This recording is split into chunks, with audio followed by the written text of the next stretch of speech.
Oke, assalamualaikum warahmatullahi wabarakatuh. Selamat pagi atau selamat siang semuanya. Oke, jadi pada pertemuan yang ke-12 ini kita akan membahas, sudah mulai masuk ke itu teknik analisa data. Yang pertama kita bahas dulu itu teknik analisa data kuantitatif. Oke, jadi sebelum kita masuk lebih jauh, jadi pada analisa data ini sudah mulai masuk ke arah yang lebih kompleks. Nah, terutama untuk data atau penelitian yang mengambil penelitian kuantitatif. Kenapa? Karena di sini harus paham pertama menggunakan statistik, kemudian istilah-istilah dalam statistik kayak mean, meridian, kemudian ada sigma, kemudian ada significance. Nah, itu semuanya harus dipahami dulu beberapa istilah-istilah di dalam statistik. Nah, kalau kita tidak memahami seperti itu, nanti akan kesulitan kita untuk melakukan pengujian. Nah, di sini yang pertama kita mulai dulu. Jadi kalau analisa data itu, berarti datanya sudah kita dapatkan. Nah, sudah dapat, sudah selesai melakukan survei, nilainya sudah dapat semua berupa numerik ataupun berupa angka. Nah, itu yang kita analisa menggunakan statistik. Kalau belum ada datanya, ya nggak bisa kita analisa. Nah, itu. Misalnya hasilnya dari kuesioner, hasil dari survei. Nah, kalau hasil dari tes, bisa juga pre-test dan post-test. Nah, itu kita sudah dapat semua nilai dari mahasiswanya atau nilai dari siswanya. Baru kita gunakan analisa data. Nah, kan tetapi kalau ada hasil observasi, nah kita nggak bisa menggunakan ini. Ini khusus dulu untuk yang menggunakan data statistik untuk yang eksperimen. Statistik itu sebenarnya ada dua, ini ada deskriptif sama inferensial. Yang namanya deskriptif ya kita cuma mengasih gambaran nilai tertentu. Misal untuk menggambarkan seberapa besar misalnya minat mahasiswa di kampus IAIN misalnya. Berarti kita cuma menggambarkan berapa persennya. Nah, itu dia. Itu dinamakan deskriptif. Atau kita menilai misalnya seberapa tinggi sih nilai atau namanya kompetisi di fakultas tarbiyah. Nah, jadi kita tinggal ngasih survei, nah kita kasih gambaran dengan hitungan persen. Nah, itu bisa juga menggunakan nanti yang menggunakan statistik. Jadi kita mengasih gambaran, tapi nanti dalam bentuk angka. Nah, nanti setelah angka dijabarkan penjelasan di bawahnya. Kemudian ada inferensial. Namanya inferensial berarti kita lakukan sampel. Berarti sampel itu mewakili populasi. Nah, itu lebih luas. Nah, nanti ada dua dia jenisnya, ada parametrik dan non parametrik. Apalagi ya ini istilah kedua ini. Nah, ini. Oke, baik. Ini ada dua jenis sebenarnya. Ya, tapi kita nanti masuk ke parametrik dan non parametrik dulu. Karena kalau deskriptif itu dia apa ya? Ya kurang dalam nanti untuk analisa datanya. Oke, yang pertama ini statistik dan inferensial. Nah, data statistik, atau statistik data itu berupa tabel. Di tabel tadi berapa persen. Kemudian grafik kan ada tinggi rendah, ataupun diagram, piktogram, kemudian modus. Nah, modus ini apa lagi? Modus itu nilai paling banyak. Median, kemudian nilai tengah. Ada pula bentuk means. Mean ini nilai rata-rata. Nah, kemudian desimal dan percentage atau persentase. Nah, ini dia. Itu dia tampilannya nanti, datanya dalam bentuk itu setelah dimasukkan ke analisa data, atau kalau kita mau lebih enak menggunakan nanti SPSS. Nah, yang pertama harus siapkan SPSS dulu. Wajib semuanya menyediakan FPS di laptopnya. Nah, kemudian di sini ada statistik inferensial. Nah, menggunakan analisa data sampel dan hasilnya mewakili populasi. Nah, itu maksudnya. Ini inferensial tadi. Nah, random sampling itu acak. Jadi sampelnya diambil secara acak, misalnya kelas 1, kelas 2, ya acak aja, boleh pakai kayak atau arisan itu. Nah, nanti kita pilih aja. Nah, ada dua ini kemungkinan, ada parametrik, datanya berupa interval dan rasio. Kemudian ada non parametrik. Nah, datanya nominal dan ordinal. Nah, ini dia kedua ini. Data interval itu apa, kemudian data rasio itu apa lagi. Nah. Oke, nah ini jenis data ada 4 ini sebenarnya. Nah, data ya, angka atau dalam bentuk angka ada jenis 4 ini. dalam bentuk interval. Interval itu rentang dia. Berarti data A, B, C, D misalnya 30, 40, 50, 60. Jadi interval setiap data itu adalah 10. Ini dari 30 ke 40 kan 10, dari 50 ke 60 itu 10 intervalnya. Nah, berarti itu datanya adalah 10. Kemudian temperatur misalnya ini. Temperatur A misalnya 30 derajat, kemudian B 60 derajat, kemudian C 90 ditambah lagi misalnya. Jadi interval dari A ke C itu adalah 30 derajat. Itu dia maksudnya. Kemudian rasio. Rasio itu adalah ini yang sering digunakan sekali nih, rasio ini. Data rasio. Nah, skor dari 3 siswa misalnya 7, 8, 9 dengan nilai rata-rata itu 8. Ini rasio. Berarti ini ada nilainya nih, 7, 8, 9 itu ada nilainya. Nah, kemudian data berupa nominal. Nomor itu hanyalah kode. Misalnya di sini misalnya kode laki-laki itu 1, kemudian kode perempuan itu 2. Tapi nggak ada tingkatannya dia, maka dikatakan nominal. Misalnya lagi kemudian olahraga, tenis lambangnya 6, basketball 2, kemudian football 3. Nah, itu aja. Cuma sebagai mewakili tadi. Kemudian kalau status misalnya di sini married and single misalnya taruh aja 4, bisa diganti aja 10. Ketika data berupa nominal. Kemudian ada ordinal. Dalam skala Ricket kita kenal misalnya ada sangat setuju ini ya, kemudian setuju, kemudian ragu-ragu 3, tidak setuju 4, sangat tidak setuju 5. Nah, ini ordinal ranking bisa digunakan. Jadi setiap nilai ini mempunyai makna. Nah, 1 itu berbeda dengan 2, kemudian 3 itu maknanya bisa lebih tinggi dari 4. Nah, itu kayak ranking, nama juga ranking. Kemudian skor ini 10 itu lebih besar, kemudian 80 sama dengan 2, 73. Nah, itu ranking. Berbagai jenis data ranking. Nah, yang pertama, apa sih yang kita lakukan untuk melakukan tes dalam statistik? Yang pertama ini siapkan Excel, kemudian SPSS-nya tadi sudah diinstal ke laptop atau PC-nya, nggak ada ya PC, laptop ya sekarang. Nah, kemudian tentukan variabel bebasnya dan variabel terikatnya. Nah, atau dependent variable and independent variable-nya. Dari judul tadi, kira-kira mana sih yang terikat, mana sih yang bebas. Sampelnya, kemudian kita cari sampelnya ada berapa. 1 sampel, 2 sampel tadi. Nah, kemudian ambil data tadi. Ambil datanya berupa kuesioner atau tes, pretest atau post-test. Ini sering kita dengar mungkin di penelitian. Nah, kuesioner tadi angket. Nah, itu tadi. Jadi datanya sudah dalam bentuk angka tadi. Sudah dikumpulkan. Bukan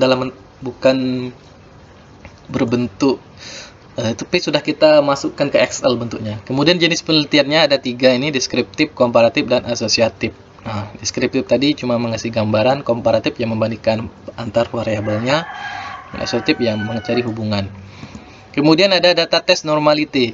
Nah, yang berarti mencari normalitas data. Nah, ini pakai ujian juga, diuji dia. Berarti apakah data itu berdistribusi normal atau tidak? Nah, itu. Kemudian nanti menentukan parametrik dan non parametriknya. Nah, ini jenis-jenis statistiknya nanti ada 2 ini. Nah, itu. Oke, kemudian kita lanjut. Ini ada statistik deskriptif dan inferensial. Ini. Nah, contoh rumusan masalah, makanya kemarin yang rumusan masalahnya kemudian ada hipotesis, teknik statistik yang digunakan untuk analisa. Nah, ini. Berarti kita harus paham dulu rumusan masalah itu yang kemana. Apakah membandingkan, apakah cuman deskriptif, apakah asosiatif. Contoh di sini beberapa rumusan masalah. Nah, seberapa baik kualitas lingkungan tempat tinggal murid. Nah, misalnya seberapa baik sih misal tingkat guru di dalam memberikan bimbingan, bisa juga kan. Berarti ukurannya nanti berapa persen hipotesisnya. Hipotesis kita ya ini misalnya cuma 80% ya, belum diteliti. Nah, namanya t-test atau 1 sampel. Nah, namanya t-test di sini. Jadi nanti di dalam statistik itu namanya ada t-test atau sampel. Nah, berarti kita gunakan ukuran ini nanti di dalam statistik ini. Kemudian misalnya ini, seberapa baik kualitas bimbingan keluarga yang diberikan pada anak murid yang belum baik. Nah, ini juga misalnya t-test 1 sampel, kemudian sama ini English ya, sorry.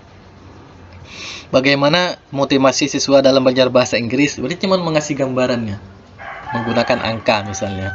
Kalau kita gunakan angka, nah sama juga ini how good, seberapa baik misalnya tingkah laku anak dalam mempelajari bahasa Inggris. Nah itu variabelnya satu dan sampel yang digunakan cuma satu, maka gunakan t-test satu sampel namanya. Nah ini, nah, berarti nanti keluar thread sekian, nilainya berapa dalam data statistik. Kemudian ini asosiatif atau hubungan.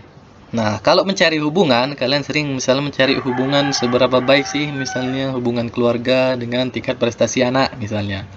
Nah, itu. Berarti hubungan itu ada yang positif, ada yang negatif misalnya. Nah, ini.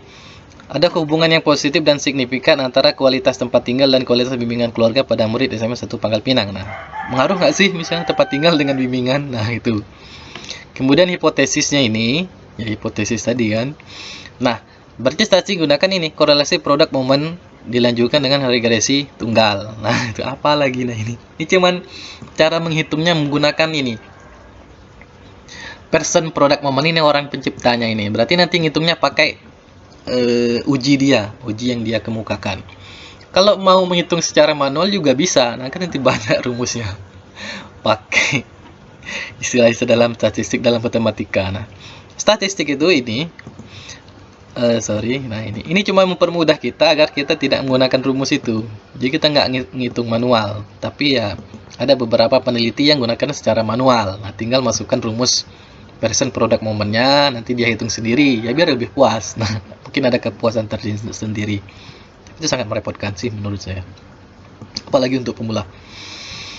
Nah, ini ketika hubungannya asosiatif, berarti gunakan korelasi person product moment. Nah, bagaimana sih menggunakan person product moment? Boleh misalnya kalian sudah banyak di YouTube misalnya bagaimana sih menghitung person product moment menggunakan statistik. Nah, tapi datanya tadi sudah ketemu tadi. Nah, datanya sudah dalam bentuk berupa angka. Kemudian komparatif atau perbandingan. Nah, misalnya ada perbedaan signifikan, misalnya kualitas lingkungan tempat tinggal dengan antara murid di desa dan di kota misalnya, ataupun sebelum dan sesudah bimbingan. Nah, itu dibandingkan antara sebelum dan sesudahnya bisa. Nah, nanti gunakan t-test untuk 2 sampel independen namanya ini. Nah, t-test untuk 2 sampel independen. Kalau tadi variabelnya cuma satu, kayak yang deskriptif yang tadi, namanya t-test 1 sampel. Nah, ini namanya t-test 2 sampel independen. Sama. Syaratnya ini variabelnya 2 dan sampelnya 1. Kok bisa variabelnya 2 dan sampelnya 1? Variabel tadi, ini variabel. Nah, lingkungan di kota dan di desa, berarti 2 variabel. Nah, kemudian gunakan t-test. Nah, jika variabel 2 dan sampelnya 2, gunakan t-test untuk 2 sampel independen. Nah, kalau variabel 2 dan sampelnya 1 tadi, gunakan sampel t-test yang sebelum di atas tadi. Nah, tapi kalau variabel 2 dan sampelnya 2, yuk gunakan t-test 2 sampel. Nah, itu. Nah, ini contoh penelitian eksperimen di sini.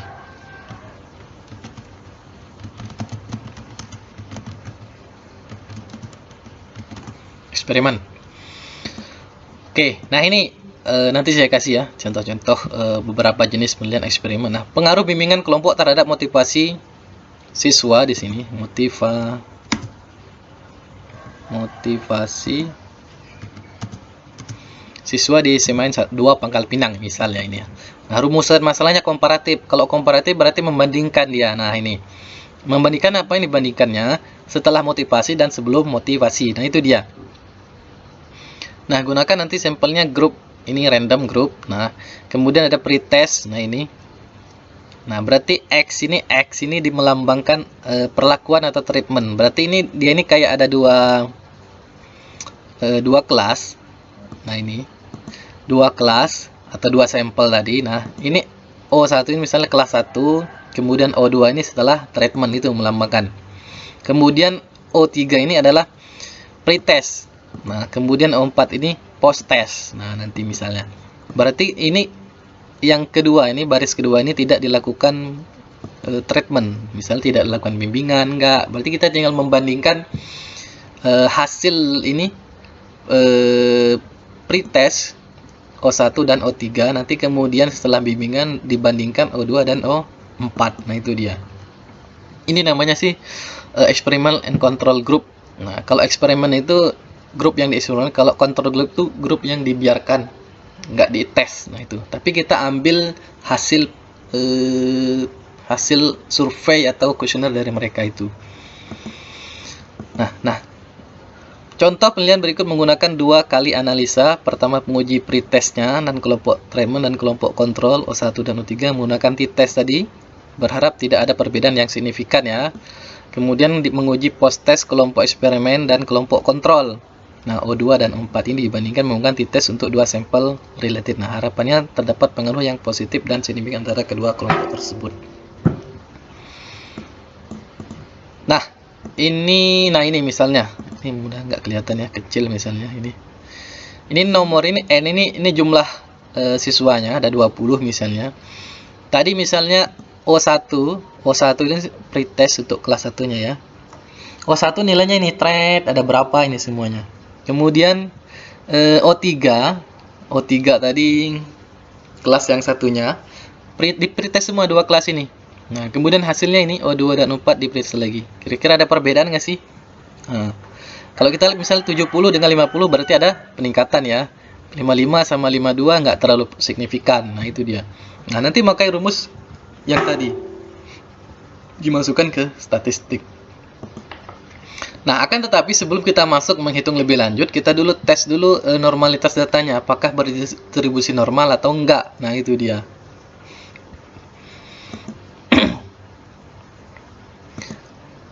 Oke, nah untuk menentukan jenis statistik yang akan digunakan, parametrik atau non-parametrik tadi. Nah, kita gunakan Kolmogorov-Smirnov test atau Shapiro-Wilk test. Nah, ini dia. Ini salah satu. Sebenarnya banyak sih selain kedua ini. Kita cuma 2 ini aja dulu kalau menurut saya lebih mudah untuk menganalisa. Apakah data itu berdistribusi normal atau tidak? Untuk syarat menggunakan apakah parametrik atau non-parametrik. Nah, lebih amannya sih gunakan parametrik. Nah, nanti. Nah, data berdistribusi normal jika nilai signifikan atau Kolmogorov testnya itu adalah lebih besar dari 0,05. Nah, ini syaratnya. Berarti kalau dia lebih kecil dari 0,005, datanya tidak berdistribusi normal dia. Nah, itu dia. Kemudian jika N itu jumlah siswa lebih kecil sama dengan 50, gunakan Shapiro-Wilk test. Namun jika N lebih besar, menggunakan Kolmogorov-Smirnov. Banyak istilah-istilah mungkin agak baru ya. Nah, ini cuma jenis-jenis untuk mengetes normalitas datanya. Apakah berdistribusi normal atau tidak. Nah, semuanya dites dari hasil ini tadi. Dites semua nilai ini. Nah, dimasukkan nanti ke Excel, kemudian dipindahkan ke SPSS. Nah, ini outputnya dari PSS. Ini dia bentuknya. Ketika sudah kita masukkan, nanti bentuknya kayak gini dia. Nah, ini. Statistik DF, jumlah siswa DF ini SIG ini nilai signifikan, statistiknya DF dan SIG-nya ini. Nah, jadi kita lihat semua ini, mungkin nggak kelihatan ya.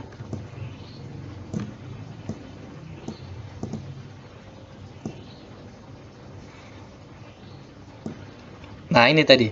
Ada pretest eksperimen, nilainya tadi syaratnya apa?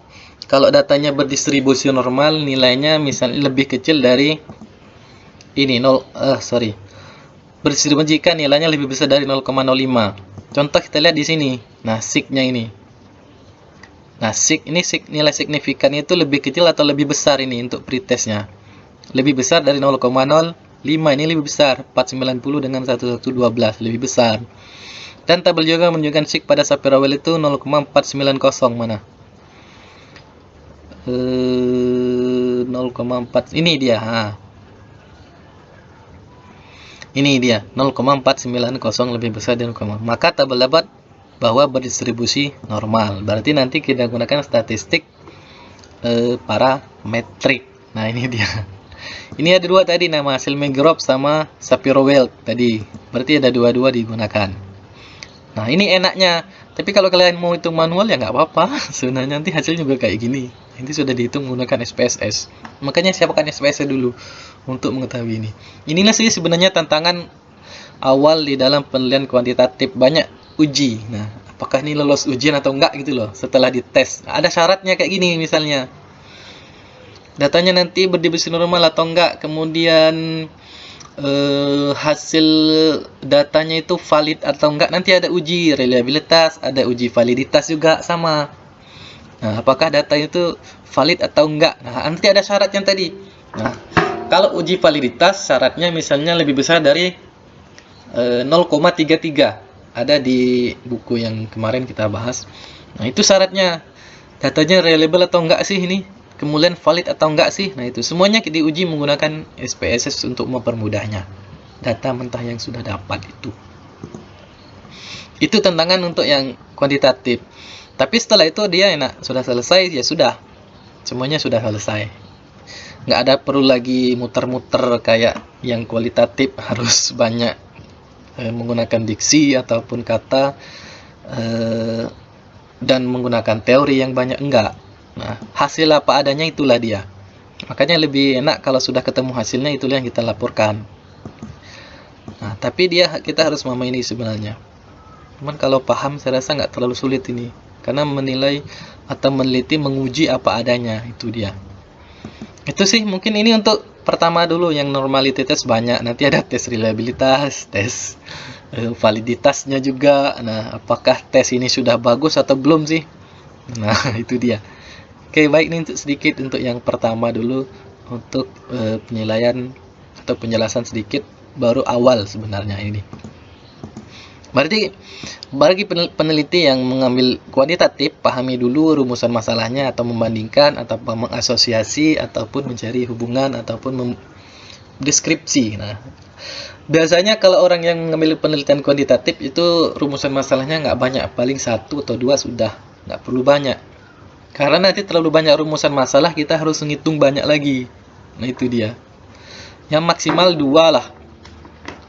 Kayak gini misal rumusan, seberapa baik kualitas lingkungan tempat tinggal di Provinsi Bangka Belitung ini misalnya.